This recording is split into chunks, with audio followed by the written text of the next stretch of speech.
오늘 우리에게 주신 하나님의 말씀은 사도행전 3장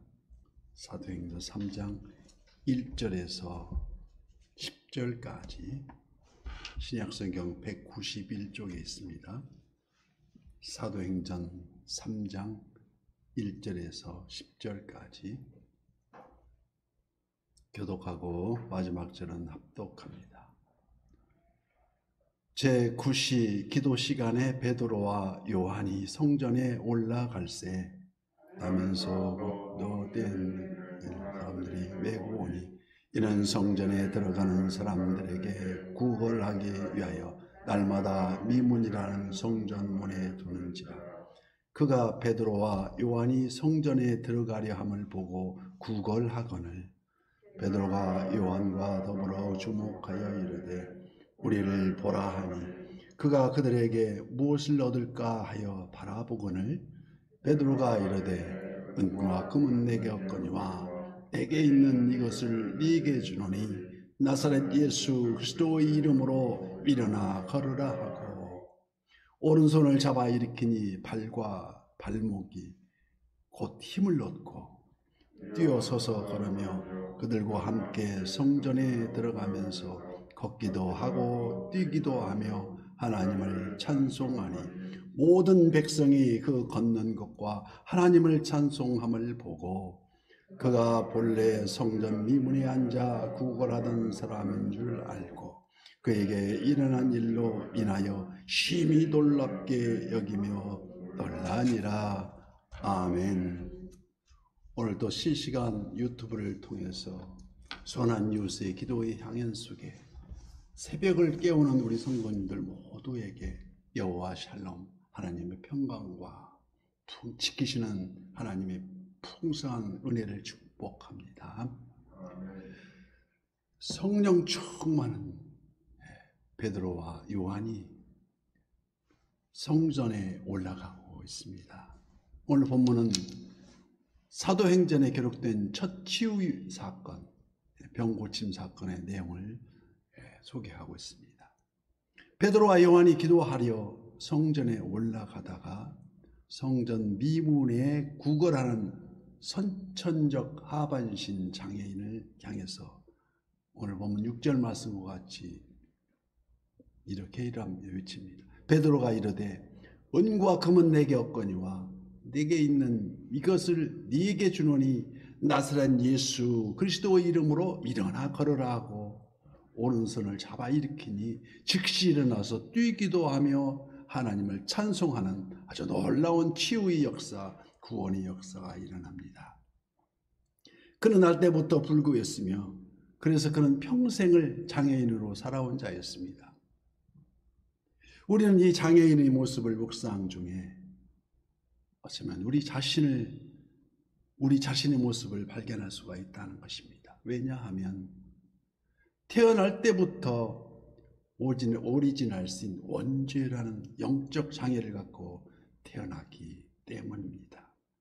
우리가 살다가 죄를 지었기 때문에 죄인 된 것이 아니라 1, 2조상의 원초적 DNA, 죄의 싹을 갖고 있어서 죄가 죄인 줄도 모르고 자연스럽게 되돌아보면 저 자신 스스로도 의로운 척 했지 의로운 게 하나도 없더라는 것입니다. 이 사실을 누구보다도 잘 알고 있던 다윗은 시편 51편에 이렇게 말합니다. 내가 죄악 중에 출생하였으며 어머니가 죄 중에서 나를 잉태하였나이다고 고백하는 대목이 나옵니다.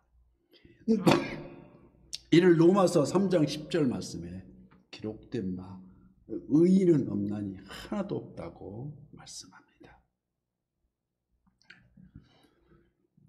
사실조차 우리가 영적 장애인이라는 사실조차 알지 못하더라는 것입니다. 이게 더 큰 문제가 아니겠습니까?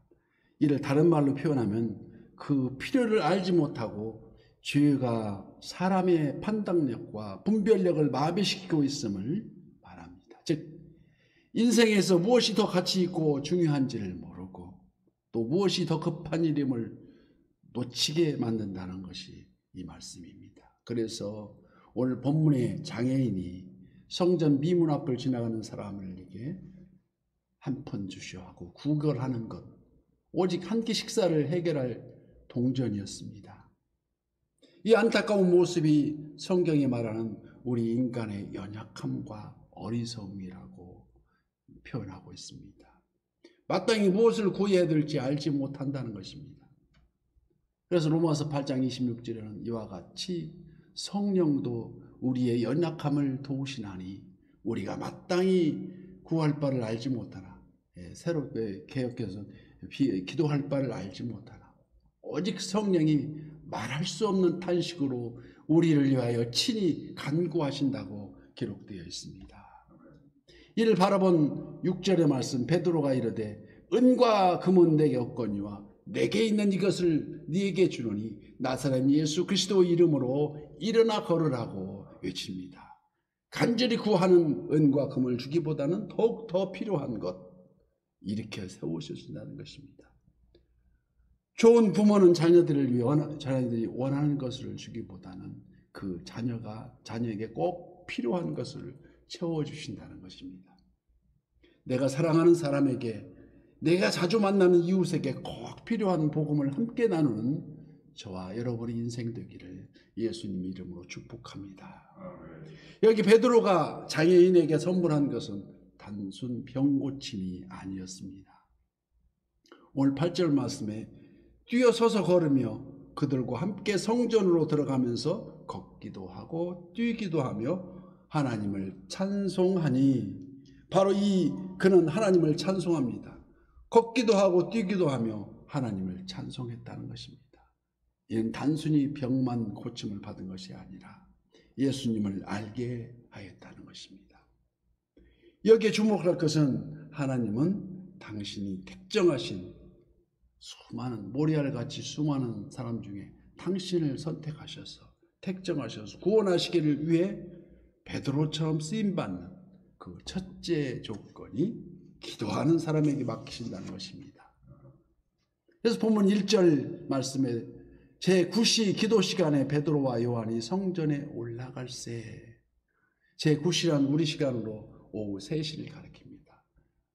우리 주님이 십자가에 박히신 시간이 제6시니까 9시는 오후 3시. 시간을 정해놓고 그 시간이 되면 규칙적으로 꾸준히 기도했다는 사실입니다. 사도행전 16장에도 사도 바울이 유럽 마게도냐로 건너가서 선교 사역을 시작할 때 기도할 곳을 찾다가 강가에 모여 있는 여자들 중에 기도하는 사람 루디아를 만나게 됩니다. 즉 구원은 사람의 힘으로 이루어짐이 아니라 기도를 통한 성령의 역사인 줄 믿습니다. 그러므로 특별할 때만, 힘들고 어려울 때만 하는 기도가 아니고 습관적으로 시간을 정해서 꾸준히 간구하는 저와 여러분 되시기를 축복합니다. 그 첫째가 꾸준히 기도하는 사람이라면 두 번째는 죽으면 죽으리라는 그 믿음입니다. 믿음이 연약하면 구원의 역사는 절대 일어나지 않습니다. 확신이 없는 복음은 전하기도 어렵거니와 전한다 해도 반신반의 그럴까 하는 그 마음의 문이 열리지 않는다는 것입니다. 오늘도 우리 주님은 마음의 문 밖에서 두드리고 계십니다. 안에서 열리지 않는 마음의 문 때문에 내가 문 밖에서 두드리니 누구든지 내 음성을 듣고 문을 열면 내가 그에게로 들어가 그와 더불어 먹고 그는 나와 더불어 먹으리라는 주님의 음성을 우리는 귀를 기울여야 합니다. 오래전 어느 목사님 간증에서 이런 간증이 있었습니다. 어느 날 그 교회에 한 청년 자매가, 언니 동생 한 청년 자매가 예수님을 믿고 그 교회에 출석하기 시작했는데 알고 보니 이 자매가, 그 자매의 아버지가 이단 통일교 목사였더랍니다. 참 감사하게도 이 자매가 아버지를 따라가지 않고 이단에 빠져들지 않고 하나님의 은혜로 정통교단 영적 눈을 뜨게 되어서 우리 아빠가 이단 종교의 목사로서 구원이 없음을 깨닫게 되었고 그 후 이 자매가 불이 나게 그 목사님한테, 담임 목사님한테 달려와서 이렇게 간청합니다. 목사님, 저희 아버지가 너무 불쌍합니다. 이제는 예수님 바로 믿고 건강한 교회로 돌아올 수 있도록 우리 기도해 주세요. 간절히 기도 부탁을 하더랍니다. 그래, 그 목사님이 그래 우리 함께 기도하자고 말은 했지만 속으로는 솔직히 어렵겠는데, 이단에 빠지면 평신도도 어려운데 목사라니 마음속으로 의구심이 들더랍니다. 그 자매가 또 뒤에 단서를 붙이길, 목사님 올해 안에 돌아오게 해주세요라고 해달라는 간청이었습니다. 그러니 더 불가능하게 느껴졌더랬지만 참 놀라운 것은 두 자매가 그때부터 무섭게 작정기도를 하는데 그 교회 빈 교육관에서 매일매일 철학하다시피 정말 죽을 각오로 기도하더랍니다. 더더욱 놀라운 것은 그 해가 다 가기 전에 예상치도 않았던 그 딸들과 함께 회개하고 그 교회에 참석하듯이 하게 됐다는 것입니다. 이게 간증이 있는데, 이처럼 그 기도와 믿음은 따로따로 별개가 아니고 하나로 굳건한 믿음으로 뭉쳐진 기도의 응답이 이루어진다는 것입니다. 우리가 잘 아는 탤런트, 원로 탤런트 김혜자 그 사연을 알 겁니다.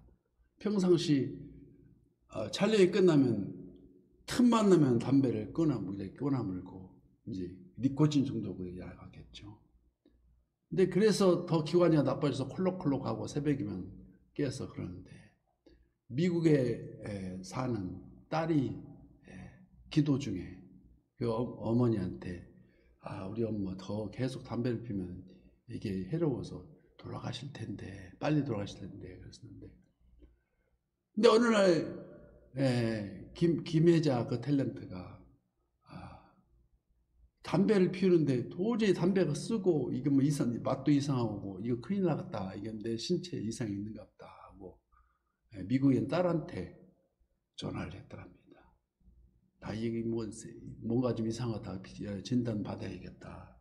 도대체 담배를 피울 수가 없고 메스꺼워서 담배가 굉장히 안 좋구나 하고 얘기했는데, 그 딸이 흐느껴 울더랍니다.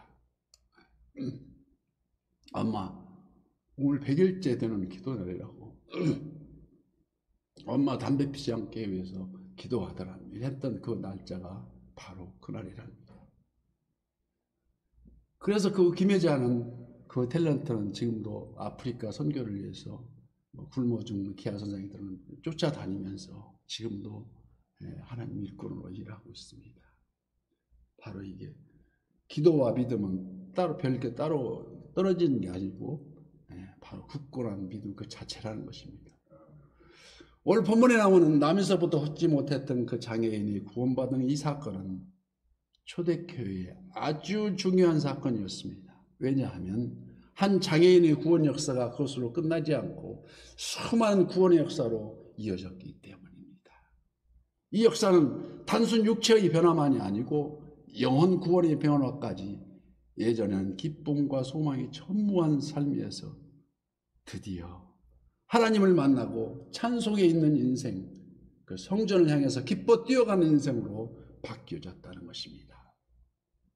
오늘 이 새벽도 본문의 말씀을 통해서 우리가 조금 변하는 것이 아니라 오늘도 우리 주님과 동행하는 주가 주신 권능으로 삶이 예배가 되는, 그래서 귀히 쓰임받는 선한 이웃의 모든 지체가 되시기를 예수님 이름으로 축복합니다.